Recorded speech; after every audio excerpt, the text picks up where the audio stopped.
देखिए next exercise है कुछ विशिष्ट कोणों के त्रिकोणमितीय अनुपात।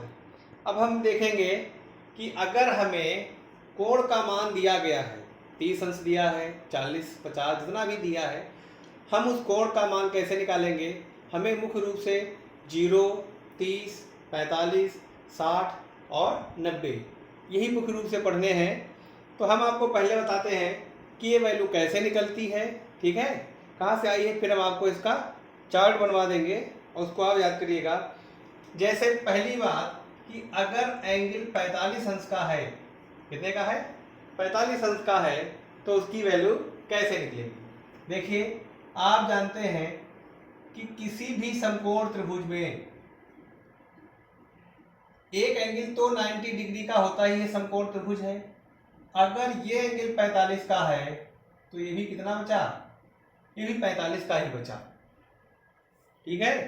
ट्रायंगल का एक रूल है कि अगर भुजाएं बराबर हो तो अगर भुजाएं बराबर हो तो सामने के कोण बराबर होते हैं, और अगर कोण बराबर हो तो सामने की जो भुजाएं होती हैं वो बराबर होती हैं। मतलब जो इतनी भुजा इसके सामने की होगी उतनी ही भुजा इसके सामने की होगी। तो इसको अगर हम मान लें कि ये x है तो ये क्या होगी, ये भी x होगी। अब देखिए हमें दो भुजाएं मालूम हो गई, दो भुजाएं मालूम हैं तो हम इसकी तीसरी भुजा निकाल सकते हैं। त्रिभुज ए बी सी में AC स्क्वायर बराबर AB square plus BC square. AC square बराबर AB हो जाएगा x square plus x square. AC square बराबर हो गया 2x स्क्वायर, तो AC बराबर हो जाएगा अंडर रूट 2x स्क्वायर, यानी AC बराबर हो गया x अंडर रूट 2। यानी हमें पता चल गया कर्ण है x अंडर रूट 2, कितना है, x अंडर रूट 2। अब हमें त्रिभुज की तीनों भुजाएं मालूम हो गई, तो अब हम सबके मान निकाल सकते हैं। सबसे पहले देखिए साइन 45, ये हमें एंगल दिया है। साइन 45 क्या होता है, लंब बटे कर्ण। लंब कितना है x, ये है x अंडर रूट 2, यानी साइन 45 की वैल्यू पता चल गई 1 बटे अंडर रूट 2। ऐसे ही अगर हम cos 45 की वैल्यू निकालें तो होता है आधार बटे कर्ण, कैंसिल हो गया 1 बटे अंडर रूट 2। ऐसे ही अगर हम tan 45 निकालें, ये होता है लंब बटे आधार, कितनी हो गई 1। साइन कॉस tan मालूम हो गया, साइन का उल्टा कोसेक। तो अगर हम निकालना चाहें कोसेक की वैल्यू तो कोसेक 45 इसका उल्टा होगा, यानी अंडर रूट 2 आ जाएगा। इसका कॉस का होता है सेक, ये भी अंडर रूट 2 हो जाएगा। tan का होगा कॉट, तो 1 का अपोजिट क्या होगा 1। तो इस तरह से हम जो 45 के एंगल होंगे हम उन्हें निकाल सकते हैं, ठीक है। अगर 45 का है तब तो निकल गया। मान लीजिए कि एंगल ये 45 का ना होता, 60 का हो या 30 का हो, तो कैसे निकलेगा। इसके लिए देखिए दूसरा फिगर बनेगा, ठीक है। देखिए अब अगर हमें 30 अंश या 60 अंश के मान निकालने हैं तो कैसे निकलेंगे, ठीक है। इसके लिए देखिए आप एक ट्रायंगल बनाइए ABC, ये एक समबाहु त्रिभुज है। समबाहु त्रिभुज वो होता है जिसकी तीनों भुजाएं बराबर होती हैं, ठीक है, और भुजाएं बराबर है तो कोण भी क्या होंगे 60 60 और 60। यहां से इस पे लंब डाल दीजिए। समबाहु त्रिभुज का जो लंब होता है उसके मध्य बिंदु पे जाके गिरता है। कहने का मतलब अगर ये साइड x है तो ये कितनी होगी x बटे 2 होगी। अब देखिए अगर हम इस त्रिभुज की बात करें, क्योंकि हम जो भी sine cos tan cot sec लगाएंगे उसके लिए ट्रायंगल कैसा होना चाहिए, समकोण होना चाहिए। अब देखिए ए बी डी कैसा हो गया, ये समकोण त्रिभुज हो गया, ये 90 डिग्री का। तो इसमें हमें एक साइड नहीं मालूम है, कौन सी, ए डी। तो सबसे पहले हमारा काम है कि हम इसको निकालें। देखिए त्रिभुज ए बी डी में क्या होगा, कर्ण है ए बी, आधार है बी डी और ए डी स्क्वायर, यह होगा एक्स का स्क्वायर, बी डी है एक्स बटे 2 का square plus A D square, x square को इधर लाए तो हो जाएगा एक्स स्क्वायर बटे 4 बराबर ए डी स्क्वायर, एलसीएम हो जाएगा 4, तो हो जाएगा 4x square minus x square बराबर A D square, 3x square upon 4 बराबर ए डी स्क्वायर। तो ए डी बराबर होगा अंडर रूट 3/4 एक्स स्क्वायर, यानी ए डी बराबर हो गया अंडर रूट 3/2 और x, ये 4 का 2 हो जाएगा, अंडर रूट 3 हो जाएगा और x हो जाएगा। इसका वर्गमूल निकल सकता है, वो बाहर हो गए, इसका वर्गमूल नहीं निकलता है, उसको अंडर रूट लगा रहेगा। यानी हमें ये पता चल गया कि ये वाला साइड ए डी कितना है, अंडर रूट 3/2 x। अब हमें तीनों साइड मालूम हो गए, ये एंगल 60 अंश का होगा और ये आधा है तो कितना होगा, 30 अंश का होगा। अब सबसे पहले हम आपको 30 अंश की वैल्यू, यानी इस एंगल के लिए, ये हाफ एंगल के लिए हम निकालेंगे इधर का जो एंगल। तो कौन सा लेंगे, त्रिभुज ए बी डी में, इसके लिए ये आधार होगा और ये कर्ण होगा। ये क्या होगा, हमने बताया था एंगल जब बनता है तो उसे दो भुजाएं बनाती हैं, बड़ी वाली कर्ण होती है, छोटी वाली आधार होती है, तीसरी भुजा क्या होती है, लंब। तो हम सबसे पहले निकालेंगे sin 30, ये होता है लंब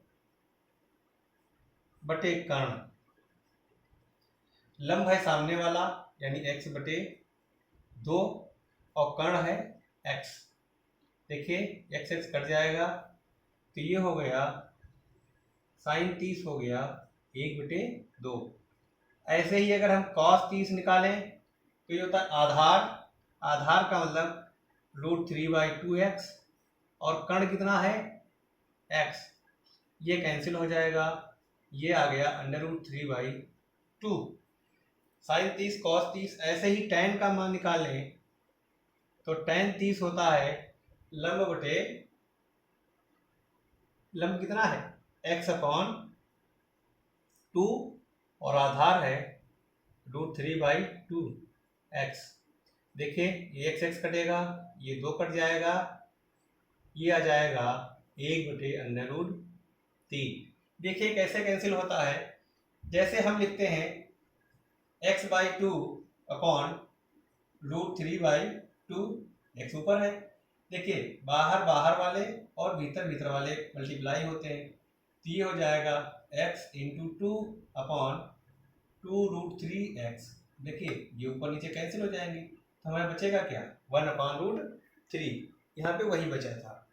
ठीक है, तो इस तरह से हम 30 अंश की वैल्यू निकालेंगे। किसके निकालेंगे, जो 30 अंश के हैं। अब देखिए अगर हमें 60 अंश का निकालना हो तो ये 60 अंश के लिए ये कोण है। तो देखिए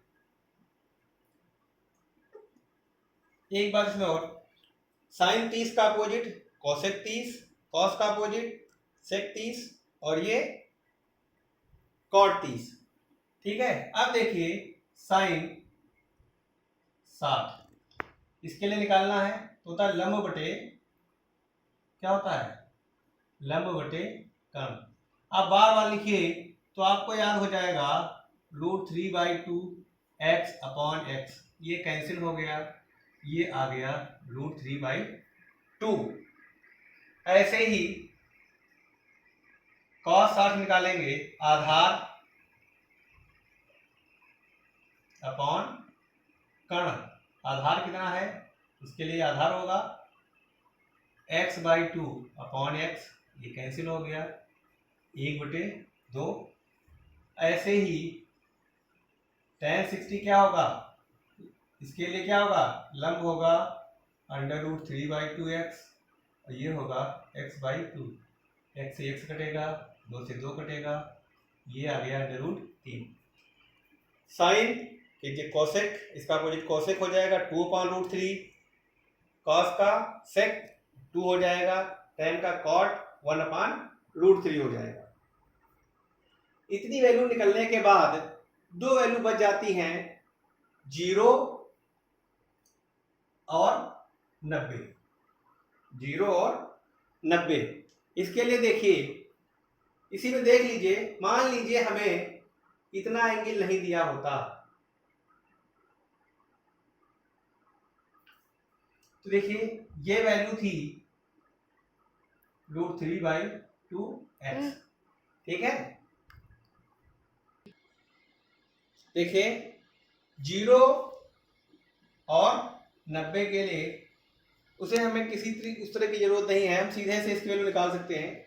देखिए 0 निकालना है तो मान लीजिए हमें साइन 0 निकालना है। इस एंगल के लिए ये एंगल अगर 0 हो, आप जानते हैं ये एंगल अगर 0 होगा तो ये एंगल 0 जैसे ही इसको हम छोटा करते जाएंगे तो एक समय आएगा जब सी कहाँ जाएगा, बी पर। जब सी बी पर आ जाएगा तो एंगल क्या हो जाएगा, 0 हो जाएगा। ऐसे केस में लंब कितना हो जाएगा, 0। जब इस एंगल को हम छोटा करेंगे तो इसका मतलब सी को हम लाते जाए यहाँ पर, जब सी बी पर आ जाएगा तो ये एंगल क्या हो जाएगा, 0। और ये एंगल 0 होने का मतलब जो लंब है वो क्या हो गया, 0। कर्ण तो रहेगा, कर्ण ए बी और ए सी बराबर हो जाएंगे। तो जब ये इसके बराबर होगा तो नीचे तो हम ए सी लिखेंगे, लेकिन ऊपर जो लंब है वो कितना हो गया, 0। तो साइन 0 की वैल्यू क्या हो गई, 0।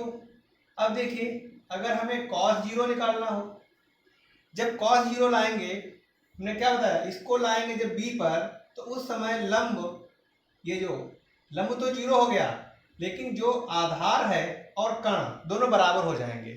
अगर हम इस एंगल को छोटा करते जाएं तो जब सी बी पर आ जाएगा तो आधार और कर्ण क्या हो जाएंगे, बराबर बराबर हो जाएंगे। यानी ए बी और ए बी, चाहे ए सी कहिए, बराबर हो जाएंगे। तो इसकी वैल्यू क्या आ जाएगी, 1, ठीक है। ऐसे ही अगर हमें tan 0 निकालना हो, ये होता है लंब, तो लंब तो 0 हो जाएगा। अब यहाँ पे आधार हो कर्ण हो कोई हो, क्या लिखा जाएगा, ए बी, ये क्या हो जाएगा, 0। साइन का कोसेक फिर आप निकाल लीजिएगा। हम जानते हैं कि जो साइन ए होता है वो होता है 1/कोसेक ए, यहाँ वैल्यू रखिए, ये निकल आएगा। कॉस का होता है सेक ए, यहाँ लिखिए कॉस ए, ये होता है 1/सेक ए, और tan ए 1/कॉट ए। इसी तरह से अगर हमें 90 डिग्री की वैल्यू निकालनी हो, काहे की निकालनी हो, 90 डिग्री की निकालनी हो, कैसे निकलेगी, इस ए को इधर लेते जाइए तो ये एंगल बढ़ता जाएगा, जैसे जैसे ए बी की तरफ जाएगा ये एंगल बढ़ता जाएगा, और जब ए बी पर पहुंच जाएगा तो एंगल कितने का हो जाएगा, 90 डिग्री पर। जब ए बी पर पहुंच जाएगा तो उस समय इसका जो आधार है वो 0 हो जाएगा। आधार क्या हो जाएगा, 0 हो जाएगा। कर्ण और लंब दोनों क्या हो जाएंगे, बराबर बराबर। तो देखिए अगर हम साइन 90 की वैल्यू निकालने चाहें तो लंब तो BC होगा और कर्ण भी BC के बराबर ही हो जाएगा, तो क्या हो गया, 1।